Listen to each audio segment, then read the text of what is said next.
ఈరోజు ప్రయత్నం చేస్తున్నాం. దాంట్లో భాగంగానే క్యాన్సర్ స్పెషలిస్ట్ డాక్టర్ నూరి దత్తాత్రేయులు గారిని కూడా తెలంగాణ స్టేట్ క్యాన్సర్ అడ్వైజర్గా రీసెంట్గా మనం అపాయింట్ చేసుకున్నాం. ఆ రోజు వారు బసవతారకం క్యాన్సర్ హాస్పిటల్ కానీ ఇతర క్యాన్సర్ హాస్పిటల్స్ హైదరాబాద్ నగరానికి రావడానికి వారి కృషి చేసిండ్రు. వారిని తెలంగాణ స్టేట్ అడ్వైజర్గా క్యాన్సర్ స్పెషలిస్ట్గా పెట్టుకున్నాం. డాక్టర్ నాగేశ్వర రెడ్డి గారిని కూడా నేను ప్రభుత్వం తరఫున విజ్ఞప్తి చేస్తున్నా, తెలంగాణ రాష్ట్రం చేపట్టబోయే ఈ ప్రణాళికలో మీరు భాగస్వాములయ్యి ప్రజలకు అందుబాటులోకి వైద్యాన్ని, ఈరోజు ఎక్స్పెన్సివ్ థింగ్ ఏదైనా ఉందంటే మెడికల్ ట్రీట్మెంట్సే ఉన్నాయి.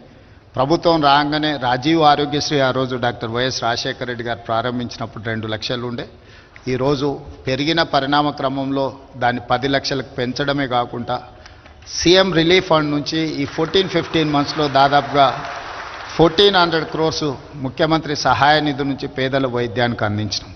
ఇవన్నీ కూడా సమస్య వచ్చిన తర్వాత సమస్యను పరిష్కరించుకోవడానికి పెడుతున్న ఖర్చు.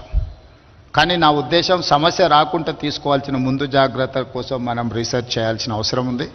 దానికి సరైన విధంగా ముందుకు వెళ్ళాలి. అందుకే తెలంగాణ రాష్ట్రంలో సెల్ఫ్ హెల్ప్ గ్రూప్కు సంబంధించిన మహిళలు 67 లక్షల మంది ఉన్నారు తెలంగాణ రాష్ట్రంలో.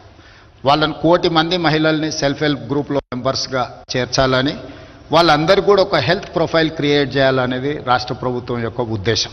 ప్రతి ఒక్కరికి ఒక ఇండివిజువల్గా ఒక ఐడి ఇచ్చి, ఒక గుర్తింపు కార్డు ఇచ్చి, ఒక యూనిక్ నెంబర్ ఇచ్చి వాళ్ళ హెల్త్ ప్రొఫైల్ బిల్డ్ చేయాలి.